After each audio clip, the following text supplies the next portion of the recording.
On August 1st, 2005, I was 3 days shy of my 12th birthday. It was also the Monday that signaled the end to my shortened 5-week summer break, thus marking the start of my 7th grade year and the first day of school as a Floridian. It actually wasn't too bad.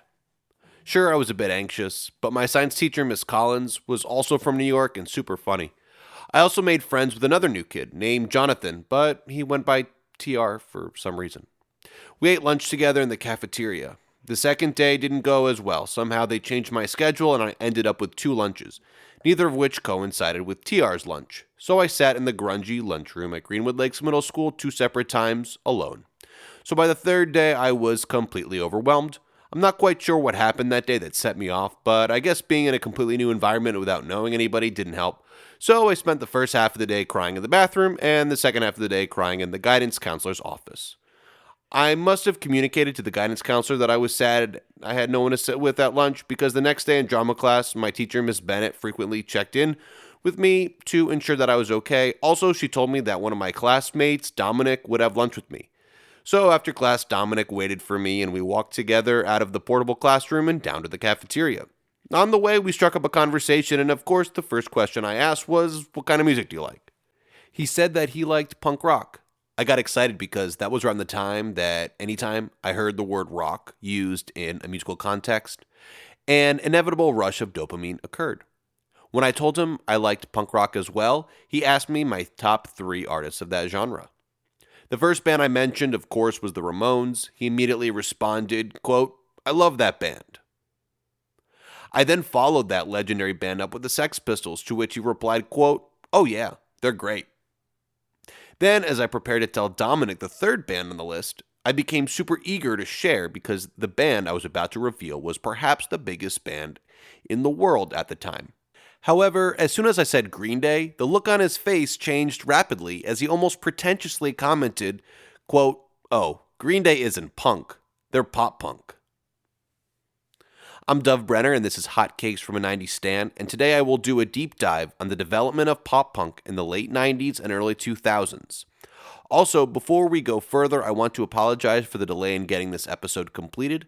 I started grad school in August, and surprise, surprise, I have no free time. But whatever, we're back.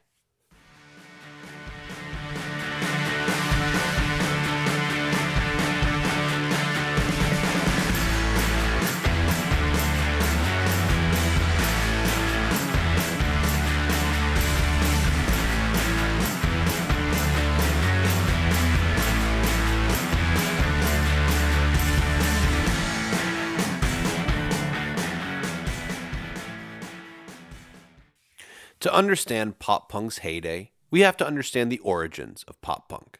And of course, to understand the origins of pop punk, we have to understand what is pop and what is punk. I read a very interesting article from giantdrag.org that clarified the true meanings of these two genres. People get confused about the meaning of pop music. People think that pop is just an abbreviation of the word popular. This isn't entirely incorrect, but it's not completely accurate either. As the term would suggest, popular music is merely music that is, well, popular. Pop music, on the other hand, incorporates many characteristics found in chart-topping successes that are designed to appeal to the masses. In less abstract terms, they're short to medium length, generally danceable, with basic verse-chorus structures, with those choruses being repetitive and catchy as fuck. Most people agree that punk rock has its origins in the early 70s in New York at the legendary CBGB Music Club. Though many people believe that the ethos of the term came from Iggy Pop of the Stooges and his onstage antics. According to the River Street Jazz Cafe's music blog, whose article on the matter is written in all caps, very punk rock by the way, the genre's characteristics include both the musical and the aesthetic. Musically, the songs are short and fast, with distorted guitar riffs, basic instrumentation, and shouted lyrics that are typically subversive and in your face. Aesthetically, dress and hairstyles play a significant part in the punk rock subculture.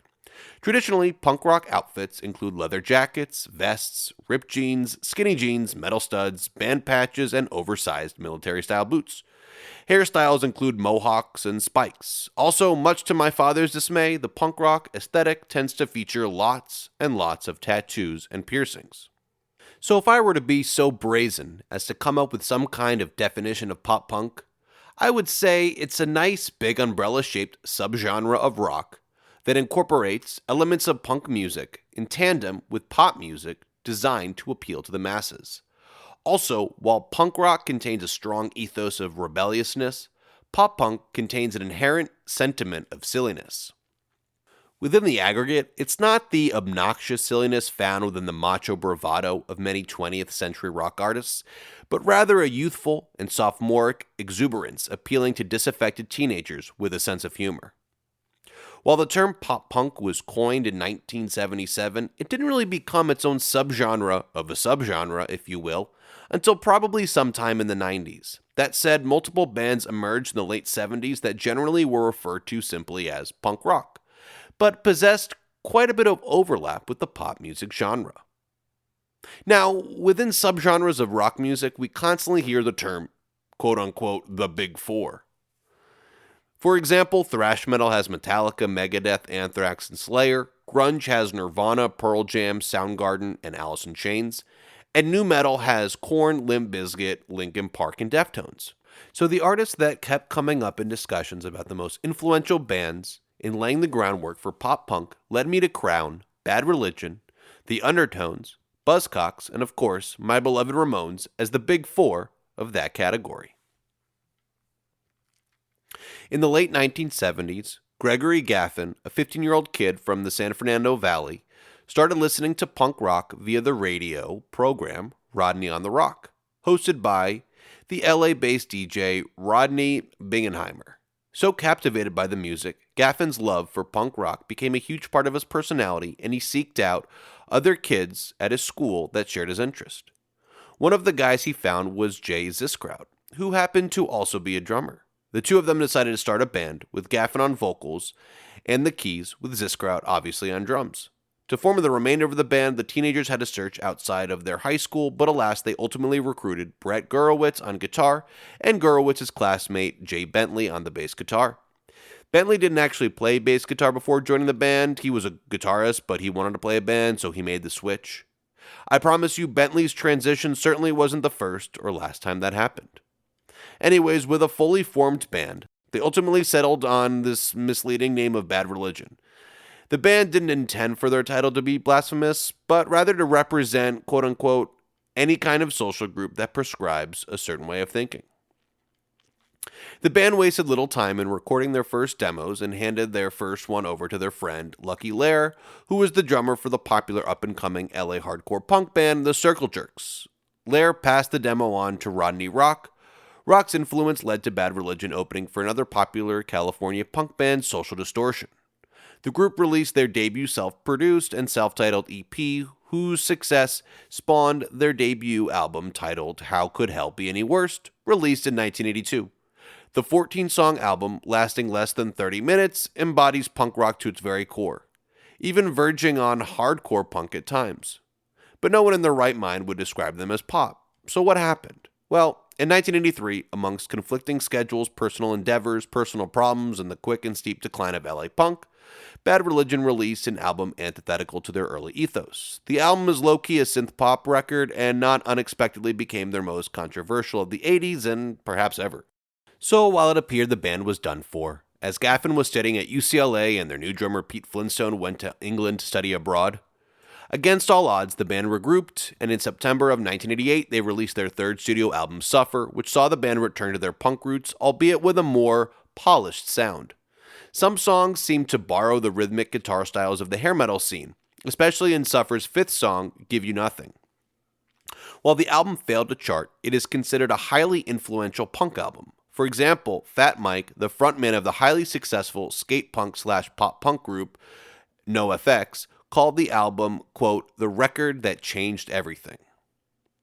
In January of 2021, Kerrang! Magazine included Suffer on their list of the 40 greatest punk albums of all time. The record is considered a seminal moment for Southern California punk rock and hugely influential in the scene's development. However, while they ultimately became an inspiration for many later bands labeled pop punk, their biggest contribution to the development was that 1980 creation by Gurewitz of the record label named Epitaph Record, created exclusively to produce Bad Religion records. However, as we'll discuss in a bit, Gurewitz eventually opened the gates for quite a few other artists. The next pre-pop punk band, if you will, hails all the way from Londonderry, better known as Derry, in Northern Ireland. In 1974, amidst the political turmoils of the quote-unquote troubles that we discussed in the Cranberries episode, a group of 5 friends from outside the Derry city walls formed a band to compensate for a lack of access to live music in their community due to the troubles. Sharing a love for the Beatles, Small Faces, and Lindisfarne, the quintet practiced at the home of John and Vincent O'Neill, 2 members of the band. Eventually, Vincent left the band to focus on his education, with his brother Damien taking the torch. Thus, the classic lineup was finalized and consisted of Fergal Sharkey on vocals, Damien O'Neill on lead guitar, John O'Neill on rhythm guitar, Michael Bradley on bass guitar, and Billy Doherty on drums. Doherty was fascinated with the word undertones that he discovered in his history textbook at school, and subsequently pitched the idea of naming the group the Undertones, which the rest of the guys approved. The band's sound carried the pop and rock sound of the 1960s with a more aggressive style influenced by the UK's punk scene. In 1978, the group of teenagers and barely 20-somethings headed to Belfast, Northern Ireland's biggest city, to compete in a Battle of the Bands competition hosted by Terry Hooley. Hooley, a punk music entrepreneur, founded the music label Good Vibrations in the early 1970s. He clearly liked what he heard, as he invited the band to his studio and they recorded their debut EP, Teenage Kicks. The name of the EP and its title track come from 2 sources. Teenage comes from John O'Neill's love for the MC5's album Back in the USA that contained the song Teenage Lust. Kicks comes from O'Neill's affinity for the Rolling Stones song Route 66, in which Mick Jagger sings in the chorus, quote, "Get your kicks on Route 66. The song Teenage Kicks features a healthy blend of pop and punk and lyrically shares the ethos of young love. When it made its way to the BBC disc jockey John Peel, it absolutely captivated him, bringing Peel to tears. Thus, he played the song in his program 2 times in a row, saying to his audience before the second time, quote, "I tell you what, I've not done this for ages, but I think we ought to hear that again." This marked the first time in the history of the BBC that a song was played twice in a row. Peel's unprecedented promotion of the tune led to major label Sire Records signing the Undertones. The band released their debut self-titled studio album in 1979, which ultimately peaked at number 13 on the UK albums charts, thanks to the inclusion of Teenage Kicks. While the first iteration of the Undertones concluded in the mid-1980s, the band's role in the development of pop-punk is undeniable. The spectrum of artists that have covered Teenage Kicks range from punk to straight-up pop, with such artists being the most important German punk band Die Toten Hosen, to the South Indian pop-punk trio Busted, to the 2010s iconic boy band One Direction. For our next OG pop-punk band, we'll stay in the United Kingdom, but head a bit southeast to the Manchester metropolitan area. Entering 1976, 20-year-old guitarist Peter McNeish and 23-year-old singer Howard Trafford had been playing rock music together for a bit. In February of that year, the 2 Mancunians changed their stage names, becoming Pete Shellett and Howard Devoto, and formed the band named Buzzcocks, ultimately recruiting bassist Steve Diggle and teenage drummer John Marr. The rather sophomoric band name Buzzcocks came from a Mancunian colloquialism's inclusion in a 70s television show. In Manchester, the word cock apparently meant youngster and appeared multiple times in the ITV show Rock Follies with the catchphrase, quote, "That's the buzz, cocks," and "Give me a buzz, cock." In case you're wondering, ITV is the British equivalent of PBS. Anyways, while the Buzzcocks played their first gig in April of 1976, their first major gig occurred on July 20th of that year when they opened for punk icons the Sex Pistols at the Leicester Free Trade Hall in Manchester. In January of the following year, the band made history, becoming the first group to release a record independently, putting out their debut EP titled Spiral Scratch. If you just listened to that EP, you would ask the question, Dove, why the hell is this band in your episode about pop punk?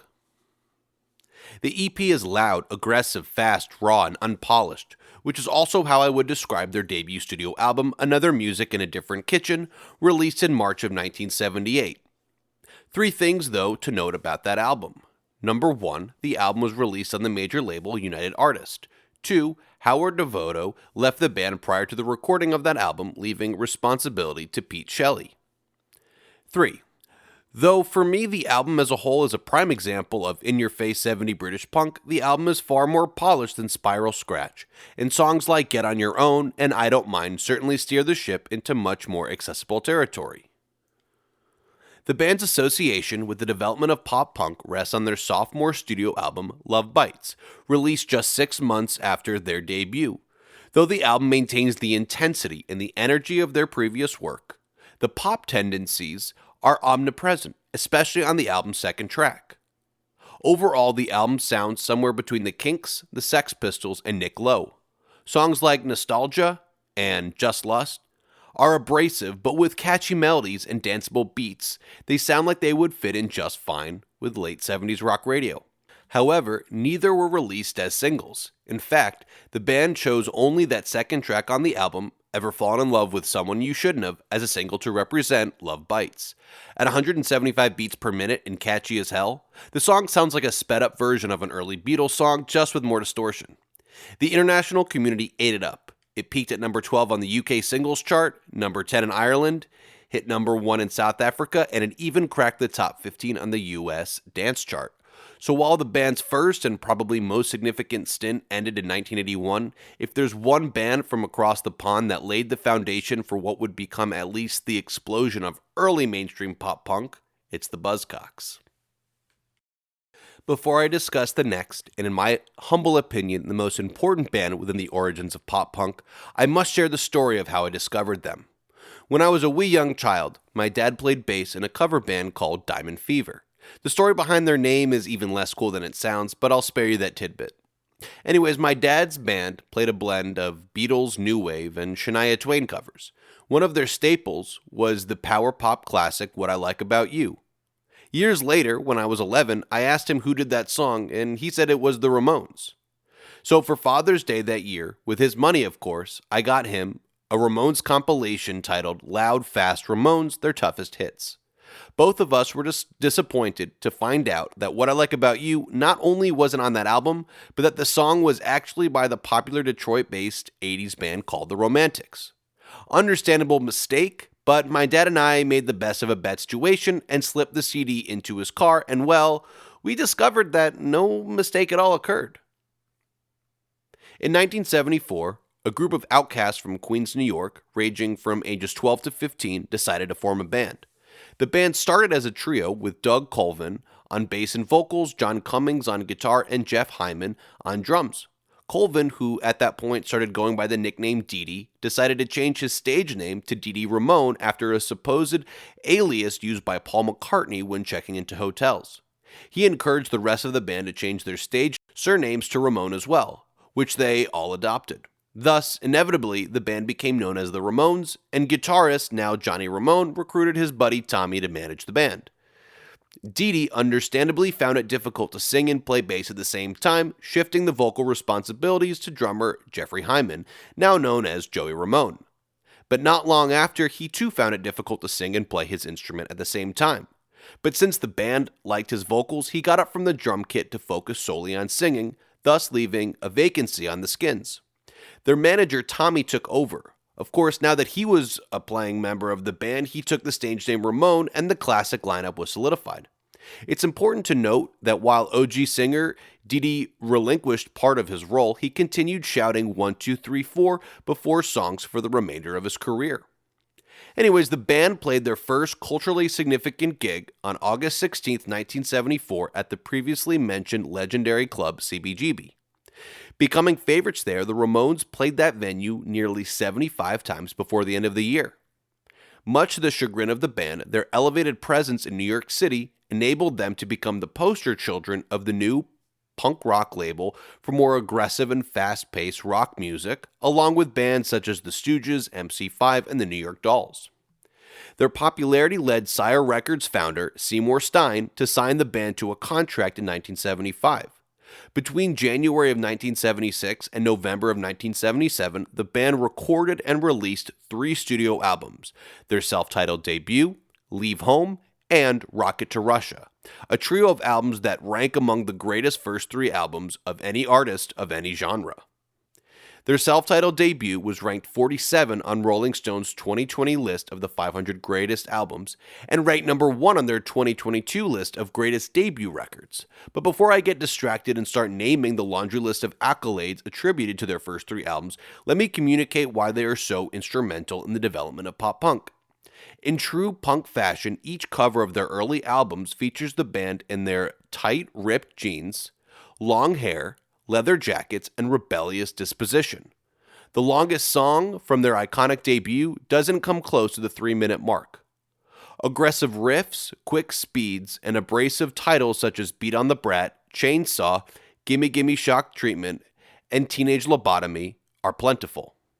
That said, the albums also overlap with several features of pop and popular music, such as heavy inclusion of surf music, rock and roll, catchy melodies, Beach Boys-esque harmonies, and less than punk song titles such as I Wanna Be Your Boyfriend, Do You Wanna Dance, and Oh Oh, I Love Her So. Over their 22-year-long tenure, the Ramones released 15 studio albums. In addition, playing a ridiculous 2,263 shows, they almost literally performed themselves to death, with 3 of their 4 founding members passing away within just 8 years of their breakup. Despite their premature conclusion, the Ramones' legacy within rock, hard rock, punk, and of course pop punk cannot be understated. In 2016, writer McCall Gilmore called them the most influential musical artist aside from the Beatles. That checks out, since basically every pop punk band I'll discuss were either influenced by the Ramones or their influences were influenced by the Ramones.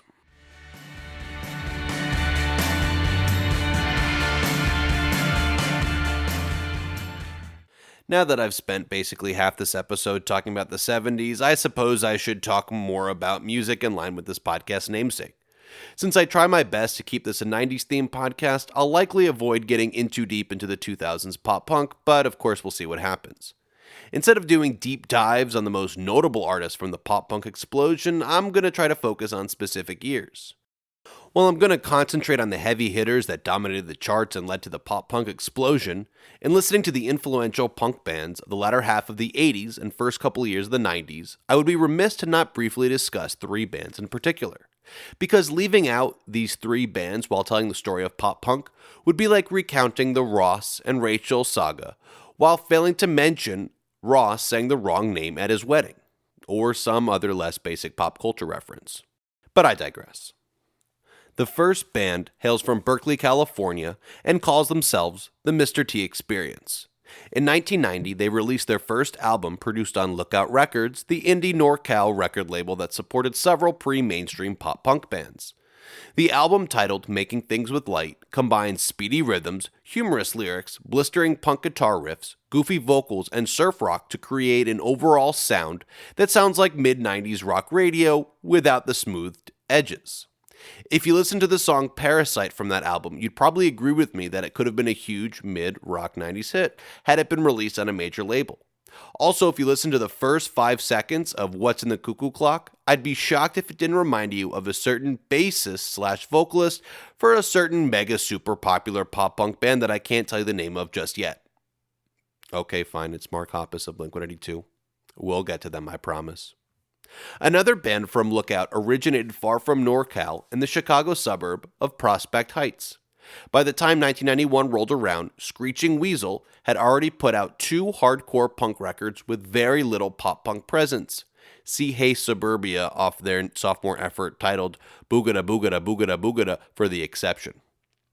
In September of 1991, also known as the greatest month for album releases in music history, Screeching Weasel put out their 3rd album, My Brain Hurts.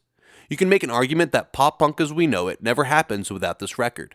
If you're a millennial, take one listen to Guest List, or the album's title track, or their cover of Johnny Nash's I Can See Clearly Now, and they'll all most likely remind you of your favorite 90s and early 2000s pop punk bands. Finally, intentionally last, and thus certainly not least, in 1987 the Los Angeles-based quartet Descendants put out the record simply titled All. I would make the argument that after the album's weird-ass 4-second opener, modern pop punk is born.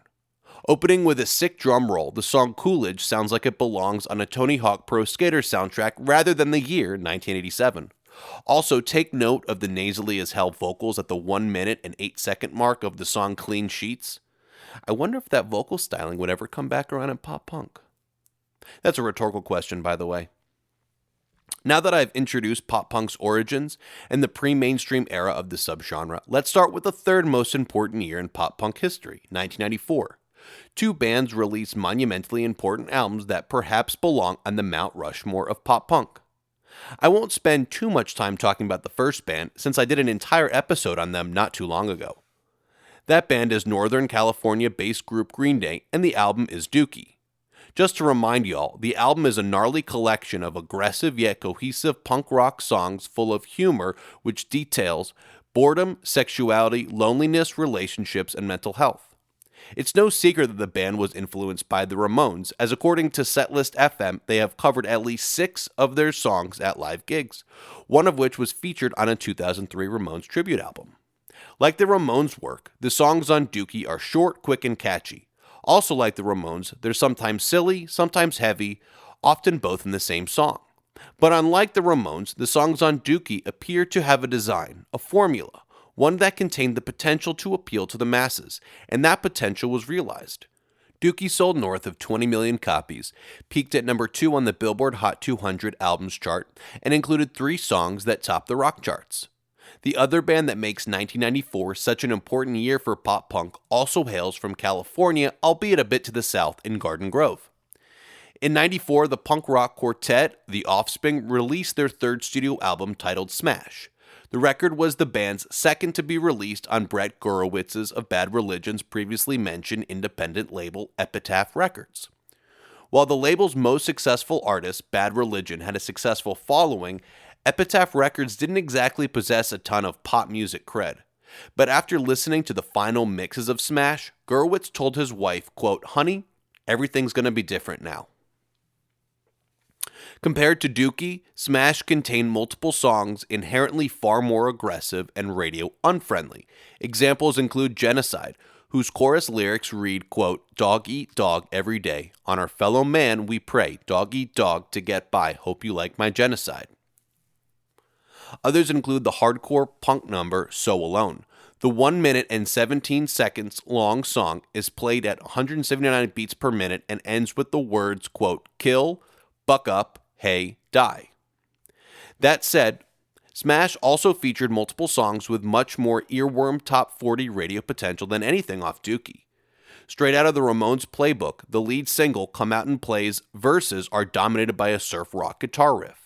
Both the pre-chorus and chorus are infectiously memorable and are separated, no pun intended, by some random dude uttering the phrase, quote, "You gotta keep 'em separated."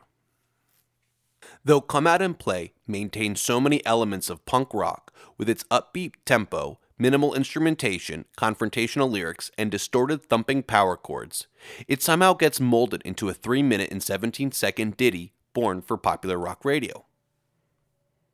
Self-Esteem, the other gem destined for heavy radio airplay, begins with a brief a cappella performance of the song's main riff, which of course lead singer Dexter Holland sings somewhat mockingly.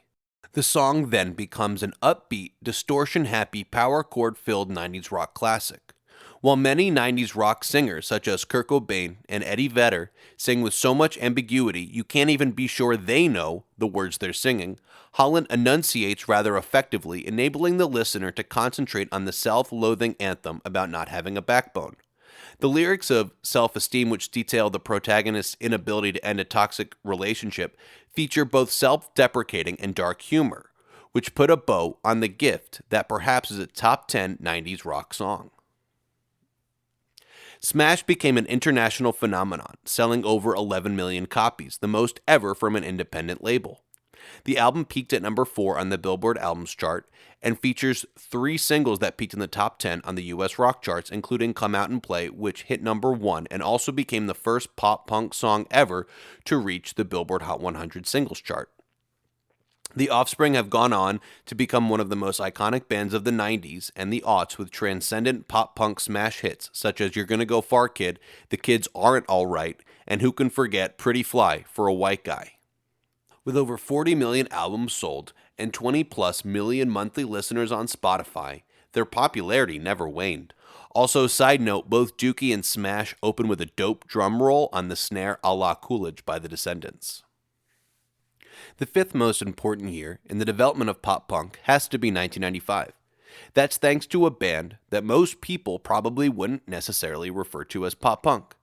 Like the Mr. T Experience, this group comes from Berkeley, California. Before August 22nd, 1995, Rancid had dropped 2 albums that trended towards more hardcore and street punk vibes. That said, their second album, Let's Go, which was produced by Brett Gurewitz and released on Epitaph Records, features a more accessible sound. I would liken it to an aggressive take on The Clash, in large part due to the vocal similarity between frontman of The Clash, Joe Strummer, and the Rancid frontman, Tim Armstrong. However, their third album, ... and Out Come the Wolves, released in August of 1995, contained certain flavors that enabled its mainstream success. Also released on Epitaph Records, the album introduced their ska punk tendencies, a component of their repertoire that would stick with the band far beyond ... and Out Come the Wolves. The record would also foster their short-lived but incredibly significant venture into pop punk. This element of their catalog found itself on the 9th song on the album titled Ruby Soho. The song contains many of the musical qualities of pop punk. The song is fast at 162 beats per minute, features just the bare bones instruments of punk rock, contains a catchy melody, and includes perhaps the most memorable chorus of 90s pop punk.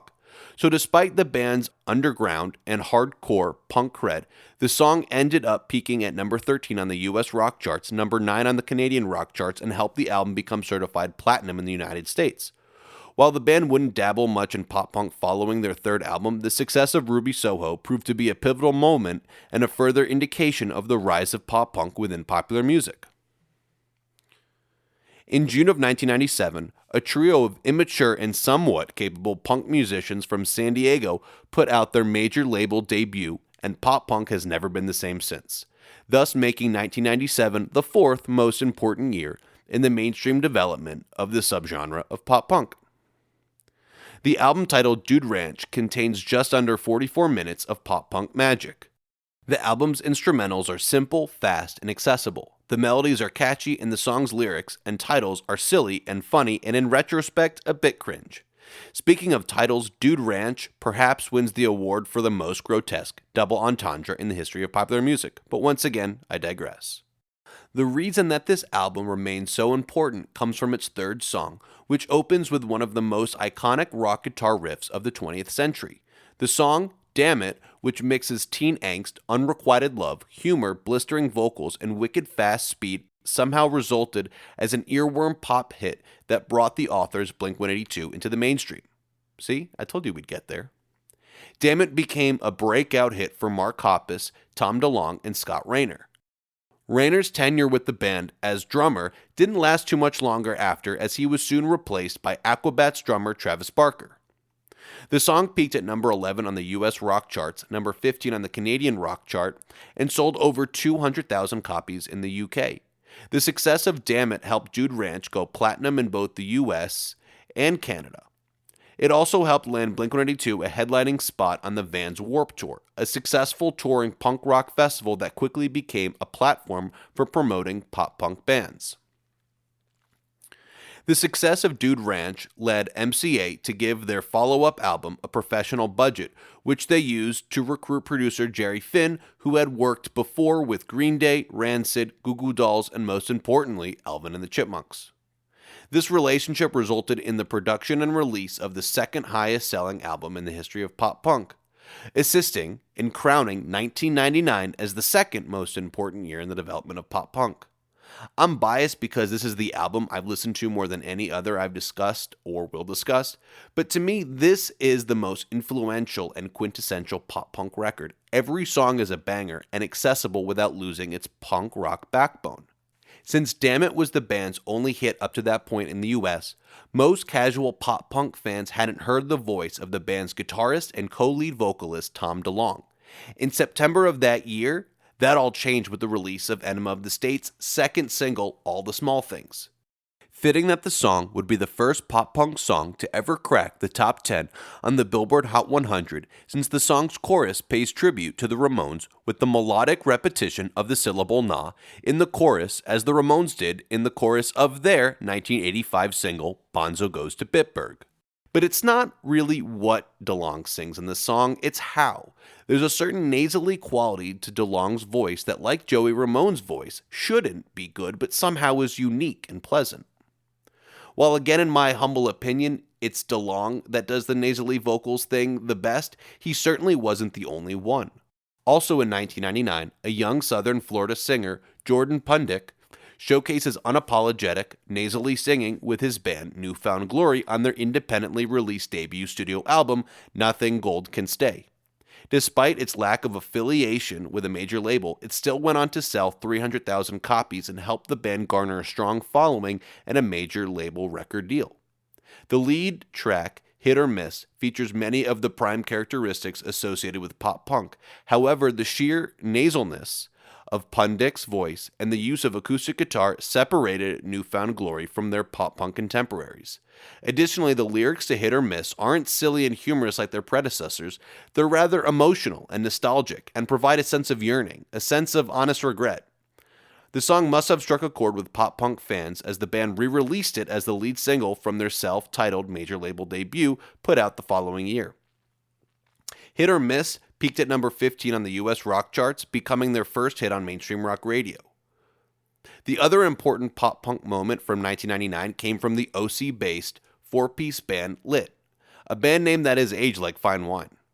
In February of 1999, the band released their sophomore studio album, A Place in the Sun. Critics hated it, but it's okay because the album's lead single, My Own Worst Enemy, became a massive hit, topping the rock charts. It still remains a popular tune with around 400 million streams on Spotify. Well, folks, if you're still with me, I appreciate it, though I understand if you stopped listening after hearing me talk about a band called the Buzzcocks. We've made it through 3 decades, 13 bands, and thus finally, we have arrived at the outright explosion of pop-punk, which occurred in 2002, making that year the most important in the history of the subgenre. Starting with our nasally sounding friends. Coming off a tour in which they opened for Blink-182, in 2002, New Found Glory released their third studio album, Sticks and Stones. If I were to make a playlist called Dove Brenner's Pop Punk Bangers, the album's lead single, My Friends Over You, would likely be the first track. I'd explain why, but you'd be better served to just listen to the song yourself to discover its glory. That pun was intended.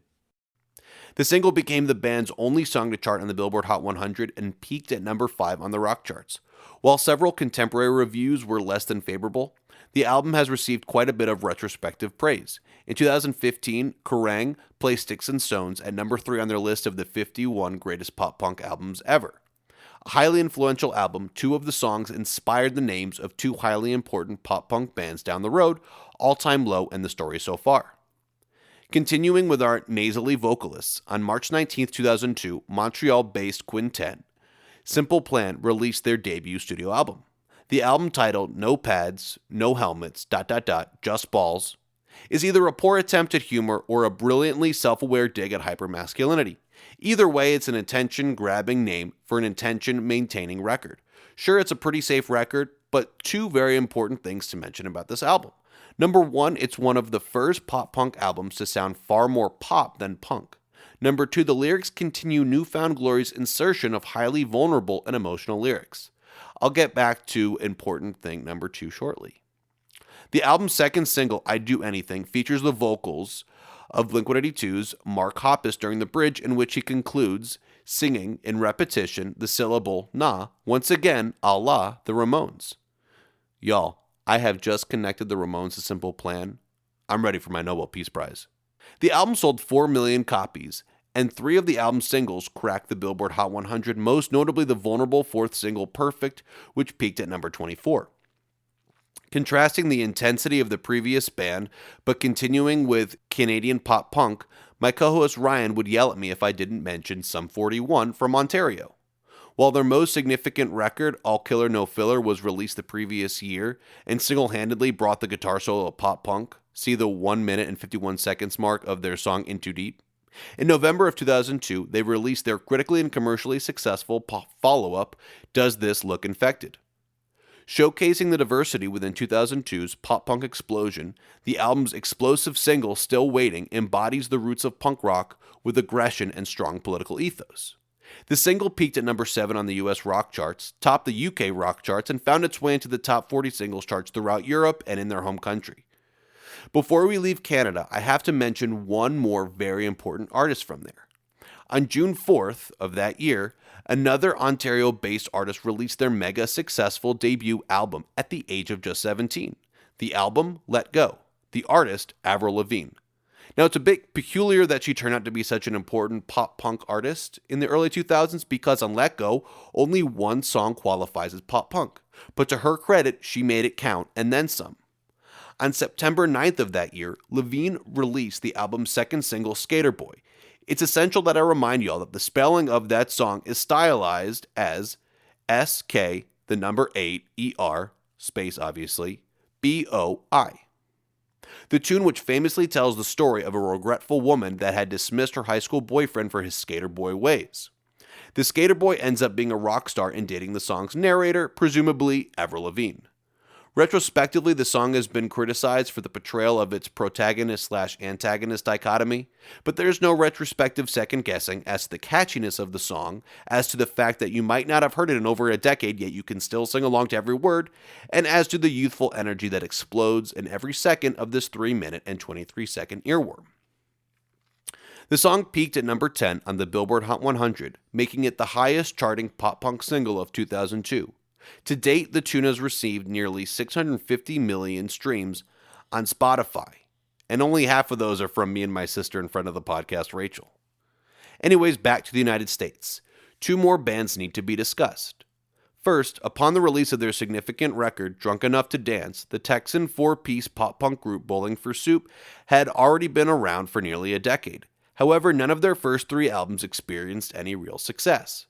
But thanks to the popularity of their earworm of a lead single, Girl All the Bad Guys Want, Bowling for Soup finally experienced mainstream success. The wonderfully humorous single, which sounds like it was created in a lab for early 2000s pop-punk songs, topped the UK rock charts and peaked at number 4 on the Billboard Hot 100.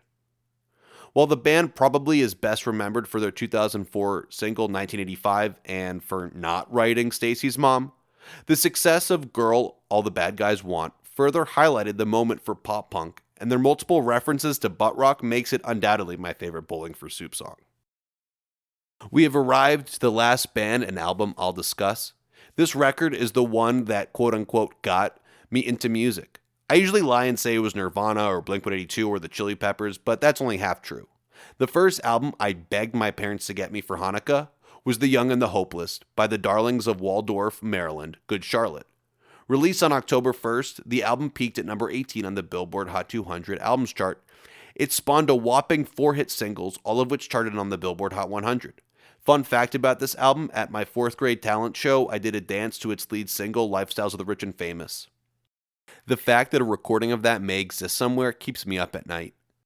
While the first singles from The Young and the Hopeless, Lifestyles of the Rich and Famous, The Anthem, and Girls and Boys give off pure pop-punk vibes and sound as if Blink-182 literally handed them the torch, the album's 4th single, Hold On, without a shred of humor, set the bar for the most emotionally intense pop-punk song up to that point. I don't want to get into the song's story, but I will say that it's a beautifully written song, and the best song on that album, and perhaps the best pop-punk song from that year.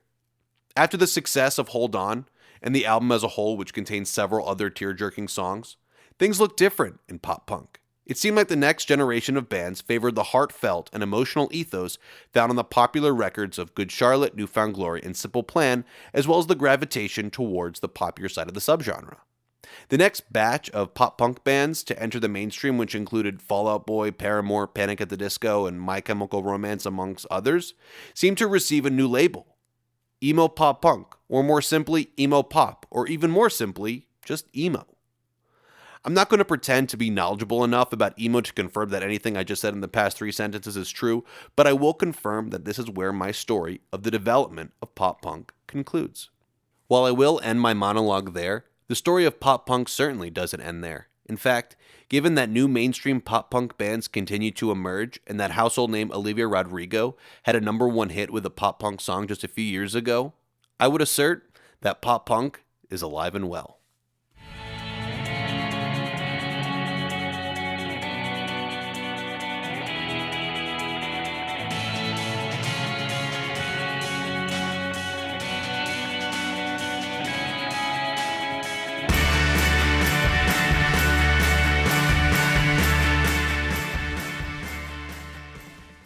I met my guest today sometime freshman year of high school, and we've been close friends since, which is impressive considering the unforgivable roasts we exchanged in our teenage years. He's also one of the first people I played music with back in sophomore year when I joined his rock band Aerial Fever. While that project didn't make it to junior year, he never stopped playing, writing, and performing. A pop punk and hard rock frontman, he's opened for Bill Murray, Red Jumpsuit Apparatus, and Alien Ant Farm. Definitely check out his project Post Septennial on Spotify. But first, please welcome Alex Urbina to the podcast. Thank you for having me. It's been a long time coming and I I happy to know be you've here. been you've been yelling at me for years to get you on, and it was just me putting off the pop punk episode. My apologies. Um, but we're really happy you're here. And just speaking of Post Septennial, so I was wondering, is that like is that a band that you're in, or is that like a pseudonym for you just as kind of like a solo artist? Yeah, it's a pseudonym, however you pronounce that. But yeah, it's basically a solo project. I've been recording everything. I do have some features throughout, some drummers, some vocalists, but for the most part, it's just me recording everything: guitar, bass, vocals. Wait, you're telling me you're able to get multiple drummers to like show up to like the studio? Well, one was my producer's roommate, so that helps. And the other one I had a history with. He was a drummer in Levity, Bilal. Bilal, oh, what a So guy. yeah, I know, yeah. But yeah, each of them. I mean, they both just recorded one song on the Yeah. album. So yeah, That's good. The times really are changing if drummers are like, not flaking out. So that's good. Um and I didn't say so it was easy. yeah, yeah, well, Um but so you have a single coming out too. In I February, you do, said, yeah. right? Yes, it's actually coming out on Valentine's Day on the 14th. It's a I- Friday this year. So Is it a love song? um, kind of, kind of an anti-love song or something. It's a song that I wrote. I wrote it with the intention of like some representation, being a Latino in the music scene. So my features on that are also Latino, and just that general vibe is just kind of like it's a song with like attitude, just three different takes on like a Latino attitude, pretty much. So it's gonna be cool. It's gonna be some Spanish in it as well. Excellent. We love that. So is it going to be more like pop punk, or is it going to be like uh metal? What are the vibes going to be in addition to the Yeah, Latin influence? right. Definitely not metal. It's more of a pop rock type vibe. It's got some. It's kind of a dynamic song, so it's got a little bit of different elements to it, but I would say mostly like pop rock, and then it's got Awesome. some Latin influences. Yeah. Awesome. So let's get into it. What music have you been listening to most recently? Well, I'm sure you got this answer a lot, all over the place, but that is pretty true to me. I've been listening a lot to like the new Linkin Park album that came out this year. Their big comeback, and yeah, I've been listening to like Bill Murray, the Home Team, that kind of scene. Um, I've been listening to the new Tyler the Creator album. Kendrick, Bring Me the Horizon. Those are always on my rotation. So yeah, that's pretty much the We vibes. we we love the diversity, especially on this Yeah, on this podcast. As I've talked about Lady Gaga, Tupac, and now pop punk. So, you know, yeah, we for we sure. we, we love the diversity. So, I feel like know part of the answer to this question, but I'm probably wrong. What music were you spoon fed? Spoon fed. I mean, mostly the music that my parents were listening to. A lot of like classic rock from the 70s, from the 80s. Bands like Pink Floyd, Genesis, Kiss, stuff like that.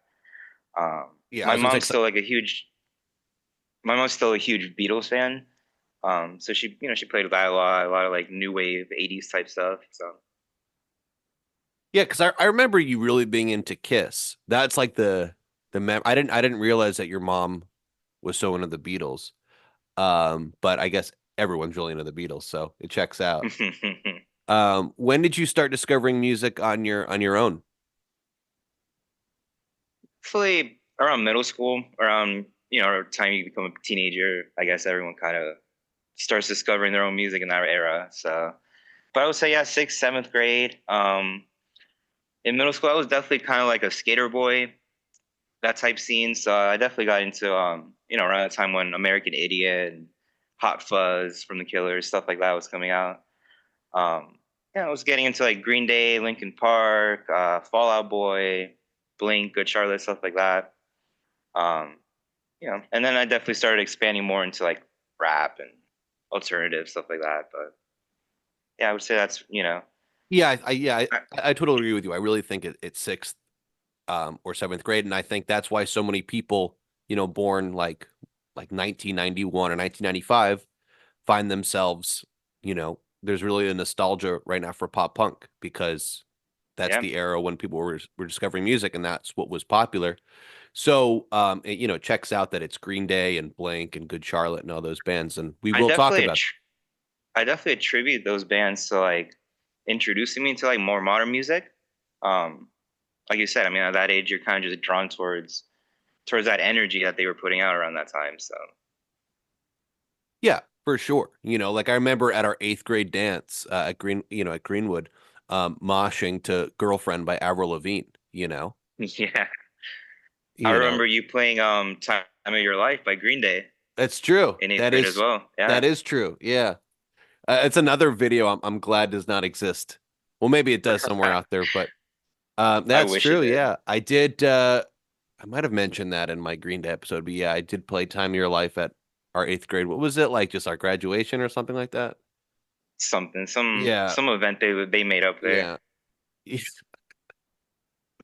Uh, no disrespect to Greenwood, obviously, but anyways, What a so time. speaking of those bands we were just talking about, Mhm. I had such a hard time defining this, and by hard time I had it was a fun time, but it was challenging. But like you're much more into pop punk than I am, as is Ryan. But how would you define pop punk? Um, it's kind of a tough question for sure to handle. I would define it as it's kind of like just like the evolution of punk music from the '70s and the '80s, even the '90s. It's kind of like the next evolution of that. But I feel like it incorporates more like catchy melodies, more like developed instrumentals. It still maintains that overall kind of like misfit, like rebel type of attitude, but I don't know. It feels like punk is kind of more about like a feeling, or like releasing like anger, like emotion, a lot of times towards society. And pop punk, I just feel has a little bit more of a nuanced, like personal expression of emotions. Yeah, I love that, and I was thinking about this. I feel like if you made a Venn diagram, like one of those Venn diagrams, and you had on the Venn diagram What are those? and you had punk pop music, like the actual genre of pop music, and then just popular music in general. I think the overlap, what you get there is pop punk. That's what I was kind of thinking about. Yeah, I don't know. definitely. Really catchy choruses, Yeah. stuff like that. Punk music, the original punk, like it wasn't really known for choruses and stuff like that. It was more just like Yeah, energy behind it. So it takes those elements and kind of like just elevates into something new. absolutely. And I love that you started talking. You were mentioning the '70s, and I spent a good bit of time in the monologue talking about the '70s because I think they're so crucial in the development and the evolution of pop punk or punk music. Um, Right. but definitely like listening back to it, there were certain songs to me that reminded me of punk bands down the road or pop punk bands down the road.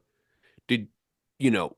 with some of those 70s bands that we were talking about, um, are there any songs by them that kind of reminded you of more of the, popular pop punk from the 90s and 2000s and so on?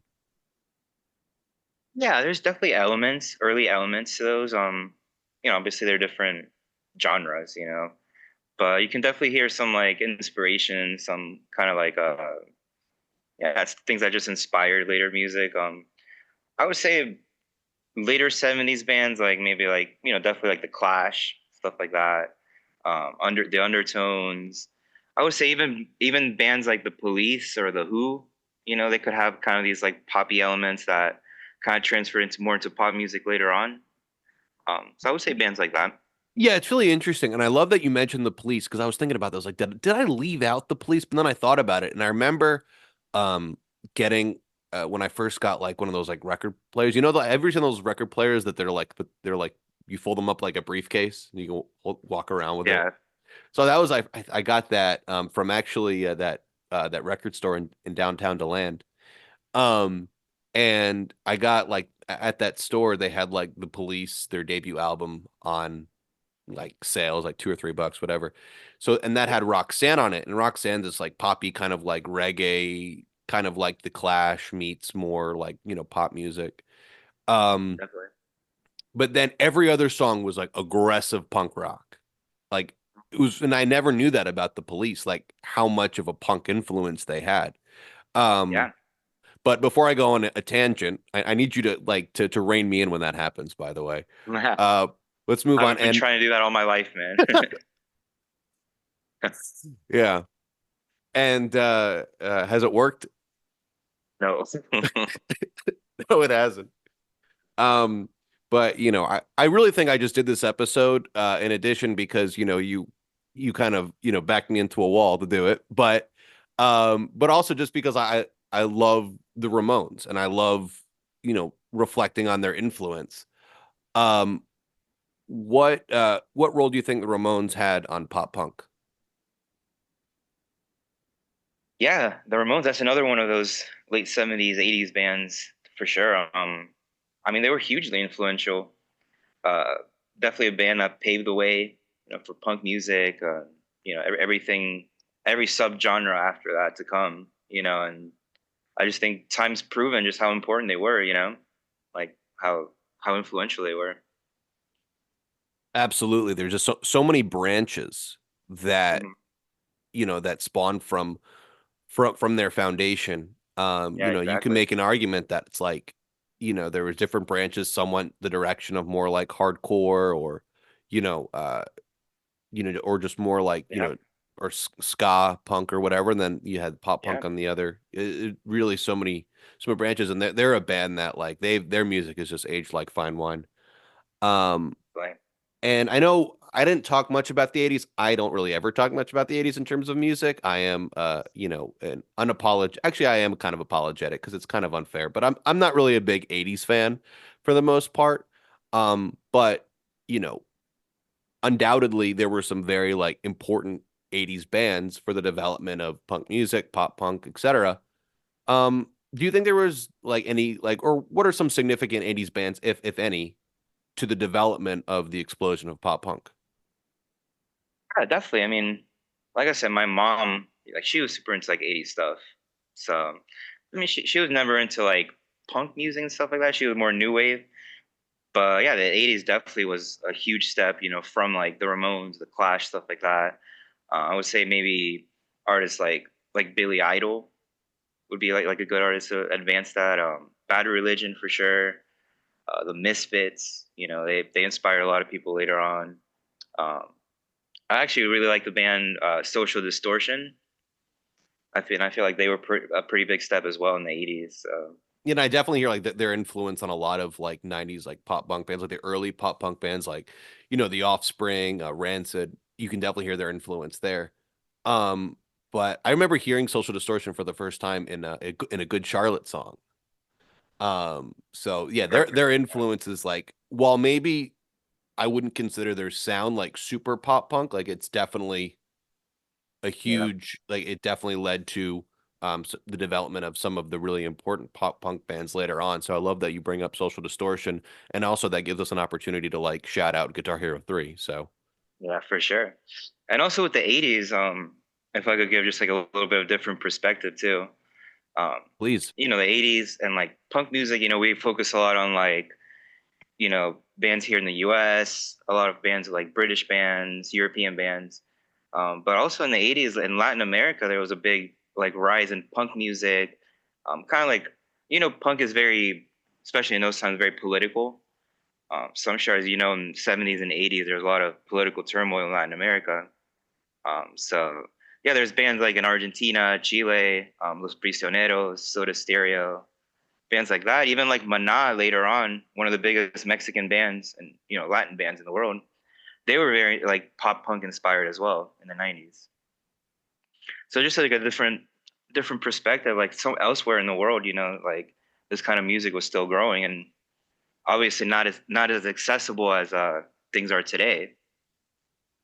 Yeah, but I know that like Soda Stereo and Mana, like they are, I think as mainstream as it can get within their country, and even like Mana being so close to the Yeah, US, like definitely you hear you it is yeah, became quite popular here as well.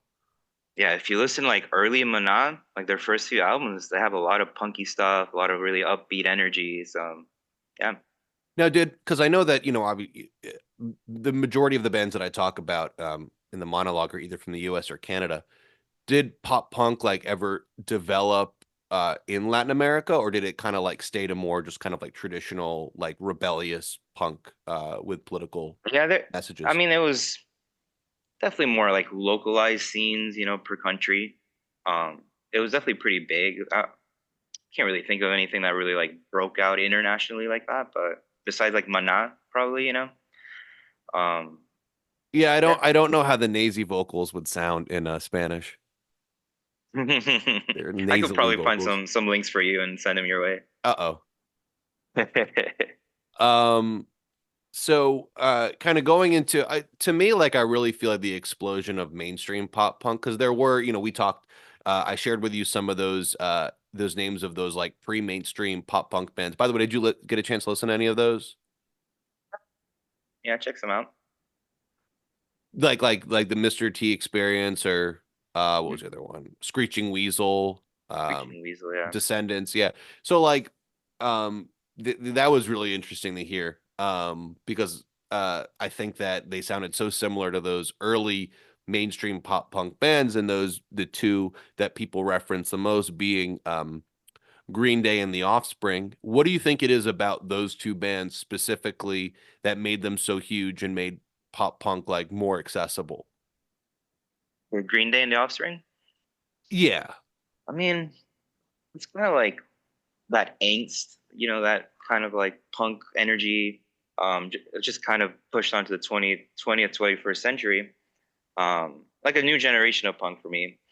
I remember when I was like younger, um, kind of growing up, I would see videos of the Woodstock that Green Day played with the infamous mud fight. Yeah, Woodstock And 94, yeah. yeah, yeah, and I was like, I was like probably a teenager, 10 or something, when I was watching videos of it, and I was like, man, that's like, it doesn't get more punk than like slinging mud into the crowd of thousands of people. You know what I mean? Like, it was just it had that energy of just like freedom of like fun music. You know what I mean? And I think that kind of energy is really what probably attracted and kind of like drew a lot of popularity from a lot of the youth in that time, and even today. Yeah, that was Um, the one constant like going from the Ramones, the Buzzcocks, the Undertones, all the way up to, the early 2000s stuff, Simple Plan and all that stuff. yeah, It's kind of hard to find a lot of connections between, say, like, the Descendants and Simple Plan. But I think that what it comes down to is there's like a youthful energy, and I think exactly. what makes it so popular to this day is that its connection with, adolescence. Yeah, Um, yeah, and that's what I said. Like Green Day and the Offspring is that new generation of that, of that ideology. The Offspring, their lyrics and like they were also just like really fun, really playful, just kind of like just like messing around, almost like a troll band. with just like unserious songs a lot of the time. So I think that was just attractive to the youth back then, and they really vibed out to it, you know. Yeah, and I always just thought that the timbre of Dexter Holland's voice, like I'm not saying he's a Hmm. phenomenal singer, but it sticks with you. It's like, and it's like Joey Ramone's voice. It's like it's not Yeah, technically great, but it's a lot more memorable than a lot of maybe pop singers that, had a one-hit wonder. definitely. And to me, I mean, I love Blink-182. They're always the first pop punk band I ever heard when I must have been 6 years old. When do you first remember hearing Blink-182? Now, I know I said you kind of discovered them on your own when you were in middle school. Was that when you first heard them, or was it earlier? Yeah, I mean, I've probably heard them before, but I really started getting into them. I was probably like 9, 10 or so. Um, yeah, and I mean, I remember hearing songs like "All Those Small Things" or songs like "Rock Show." Um, Back then, I had a super huge like iPod Mini. It was like a brick, and the middle school times I was always on my rotation. A lot of Blink songs. When I was going through that skater boy phase I talked about before, I was drawn to that like high energy tempo that especially like Travis Barker in like the prime days of Blink, playing a lot of double time, just upbeat energy. I liked a lot of stuff like that. So, For sure. Absolutely. Like, Travis Barker, I always like joke. It's like, oh, but when he joined the band, it's like, oh, Blink-182 finally has a musician that can actually like kind of play. yeah, Um, but do you think that they're the goat of pop punk? they're definitely up there. If not the goat, I'm probably like top three or something. Um, yeah, it kind of like what we were talking about Green Day. They Blink also really opened up a new generation of like kids and like youth to that genre, and I feel like Blink really laid the groundwork for a lot of like future like emo bands, pop punk of the mid 2000s, that type of vibes. So yeah, I think they're definitely up there as one of the Yeah. the big ones. Yeah. I just feel they kind of connect. Like they connect Hmm. Like a all of the bridge, yeah, all of the flavors of pop punk is kind of like I feel like they're like for the sure. middleman between them. Yeah. Um that was just what I just something that I was thinking about. But yeah, there's definitely like it's a very it, there's an argument to be made that there could be a bunch of different bands, but Blink-182 obviously is in that conversation. Um and obviously this is while I did spend a lot of time talking about other decades, I do pride this podcast on being a 90s podcast. So I have to ask the question, what do you think was the best pop punk album of the 90s? The '90s, all the '90s. That's a tough one. There's a lot of big albums throughout there. I would say probably if I had to choose one just from like the breakthrough aspect of it, how huge it was, just kind of advancing everything, probably would go with Dookie by Green Day, 1994. That's that is a strong choice. And Yeah, I love it, and that's certainly that's if not the best, one of the best for sure. And yeah, definitely, perhaps definitely. I Just mean, how big it was. yeah, I feel like it was just really influential, like for the later '90s, for the development of everything. and I'm pretty sure it's the highest selling pop punk album like ever. Yeah, yeah. I mean, like I said, I mean, there's definitely other ones out there. Um, but yeah, I would say Dookie is probably just for how influential it was. Yeah. Um, a band that I kept coming across when I was doing the research and just like listening to the similarities between the early 2000s punk bands moving and then, emo pop punk bands. There was a similarity between this one band that I think was one of the first to kind of change the game a little bit, if you will. And that to me was Newfound Glory. But I'm not quite sure that they get enough credit for their influence on what pop punk ultimately developed into. What are your thoughts on that? Do you think there's any, validity to that line of thinking? Yeah, definitely. they probably don't get enough credit for sure. Um, Feels like they didn't have those like really big breakthrough singles that some other bands at that time were having. Um, yeah, I mean they have been making a little bit of a comeback lately. They've been on a lot of like festivals and they're getting a little bit more love nowadays. Like sad summer like festivals like that. Really like that type of era pop punk. Um, they're starting to get their flowers, but yeah, I definitely feel like they were a big part of everything and not one of the bands that people really talk about that much.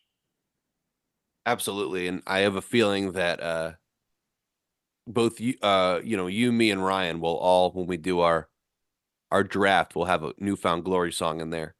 Um, Yeah. and um, and I know we've talked a lot about this band in the past that I'm about to mention. Unfortunately, I had to skip them in the monologue, and that's Jimmy Eat World. And the only reason I had to skip them was just Oh because it wow. didn't fit into uh my narrative or the structure that I was writing the monologue in.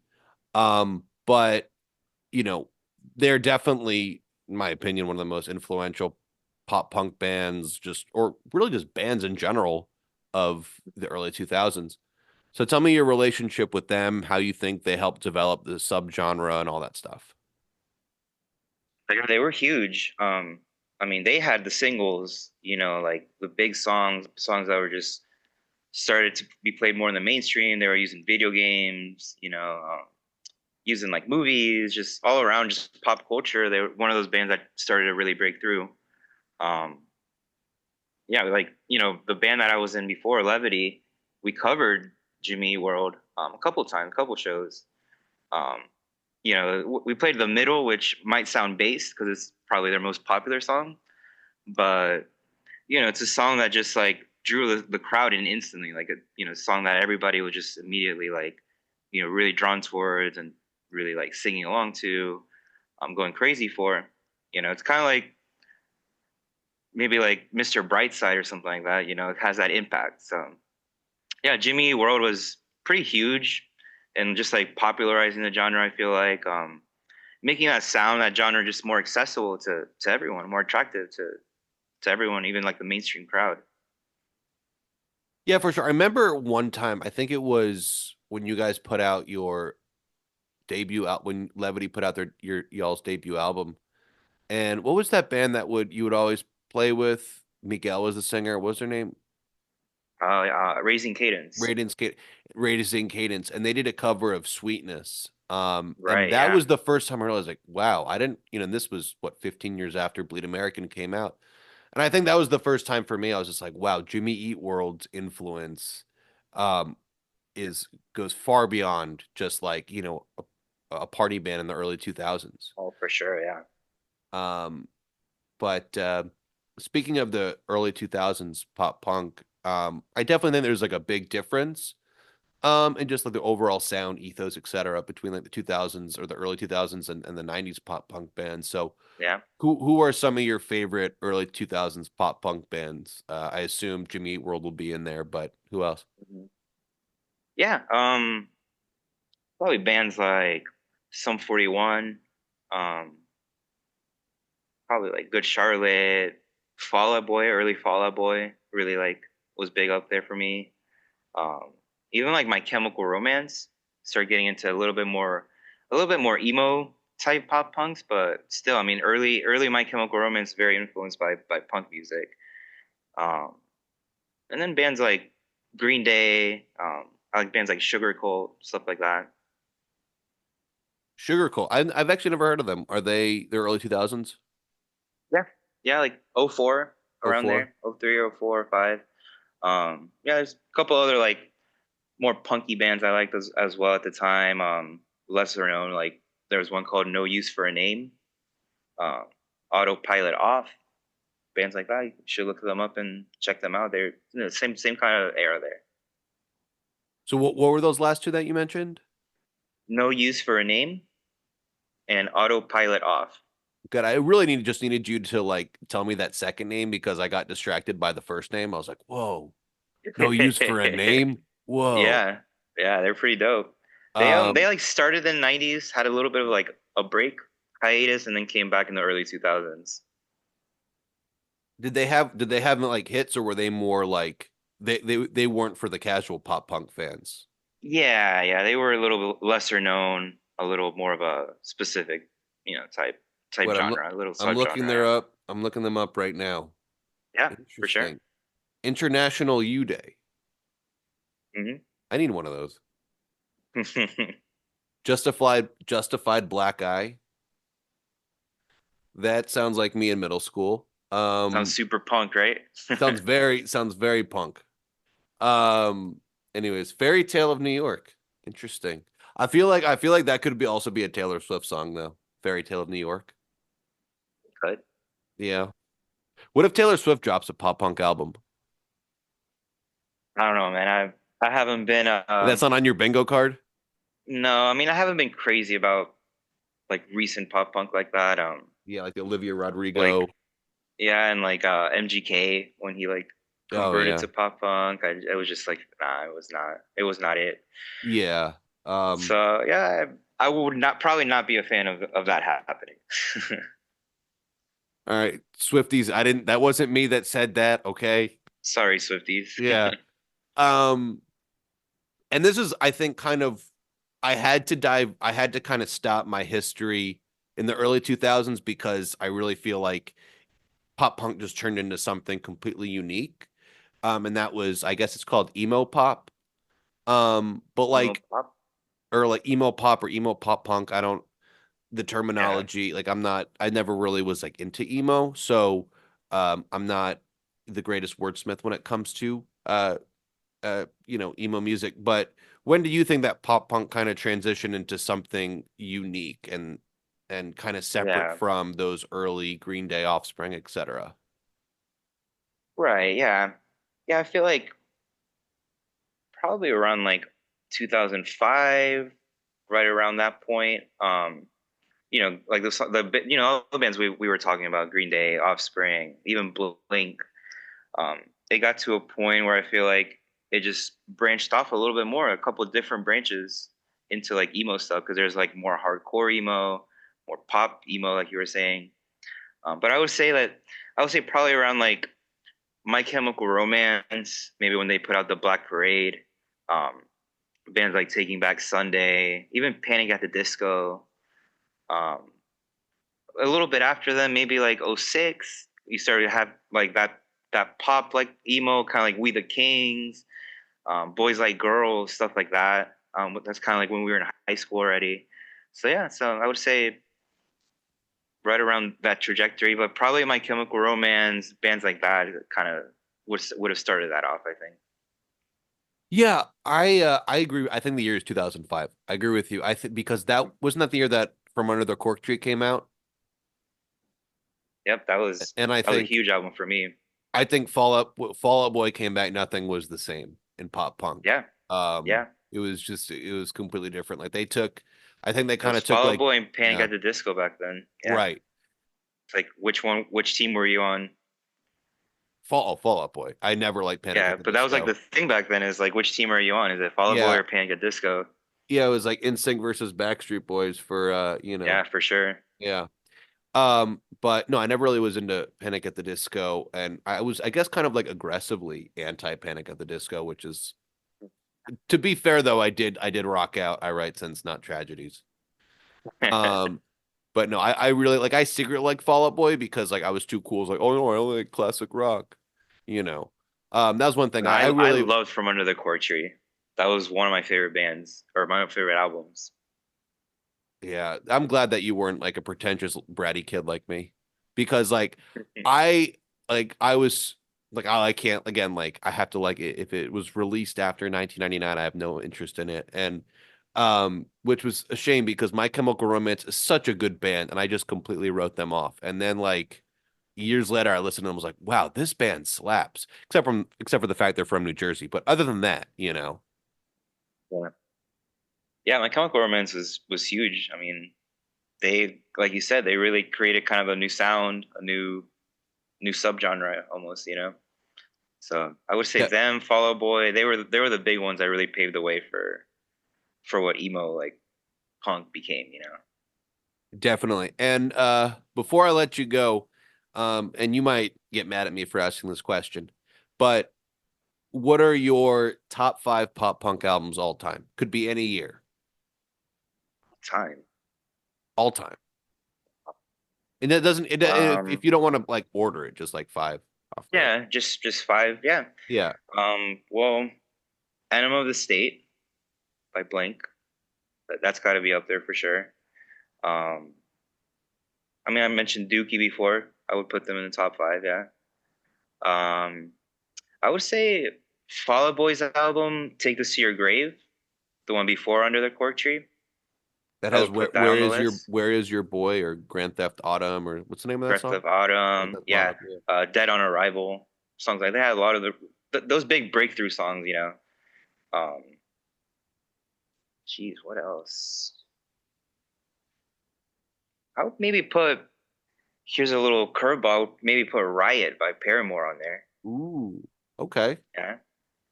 And then let's go with Sum 41. Which Let's one? The do one? What was the one that came out in all killer, no 2001? filler. I Oh think yeah. all killer, no filler. Well, that was kind of the that brought the guitar solo into pop punk. Yeah, yeah, Um, yeah. I mean, that's what I was saying earlier. Like the difference between just straight punk, like OG punk, and the pop punk that it became. It was a lot more instrumentalization in it. A lot more yeah. guitar work, a lot more solos, like more structure. Catchy choruses. Yeah, Sum 41 was one of those bands for sure that added guitar solos and just cool guitar work in general. If you listen to a lot of the riffs they have, it's pretty catchy too. Well, that's one of those songs. Fat Lip was one of those songs that like Oh I yeah, heard and I was like just blown yeah. away. In Too Deep. In Too Deep and Yeah, Still Waiting. yeah, for sure. Um, really a fantastic band. Yeah, Didn't they like break up recently or like they're gonna take a hiatus or something yeah, like that? yeah. No, they broke up, but they announced it. They announced that they were gonna break up, but then they said we're gonna finish this tour that we're currently on. Then we're gonna release one last album, and then we're gonna tour that one last album. But then we'll be done. And yeah, it was like a 2 year breakup, you know. But Yeah, yeah, as of that's a now, bit. Go ahead. no, it was just because like as of now, they're officially broken up. Yeah, I Yeah, think like maybe six that months was a ago. bit extra. I'm not gonna lie. Yeah, That definitely. that was like Castillo's 18th birthday. You know, it's just like it's just super extra. Yeah, Um, yeah. I saw the news. I was like, oh dang. And then I read into it, and I was like, wait, like yeah, so it's still gonna be like a while. That's interesting. yeah. Well, anyways, Alex, thank you so much for stopping by. And I know it's been 5 months since I put out an episode, and you are the perfect guest Oh wow. to have for our return. Much love and yeah, just thanks, man. Yeah, I really appreciate it. Yeah, absolutely, man. Thanks for having me. Love you too, dude. Appreciate it. Keep up the good work you're doing. And yeah, excited for anything down the road. Just hit me up. Absolutely. And one more time, where can we find your music? Yeah, it's any streaming services, Spotify, Apple Music. Yeah, my artist name is Post Septennial. And yeah, like I said, I got a song coming out on Valentine's Day next month. So keep your eyes out for that and yeah, and check it out. Like I said, it's all me recording it, so put a lot of work into it. A lot of blood, sweat, and tears. Yeah, for sure. All right. We love it, man. Thanks. Thanks again. All right, man. All Appreciate right. it. Peace, brother. Take care. Thanks, y'all, so much for listening. Special thanks to my good buddy Alex Urbina for being an awesome guest. Be sure to check out the playlist I made especially for this episode, which is linked in this episode's description. Again, I'm Dove Brenner, and this is Hotcakes from a 90s Stand. Take care.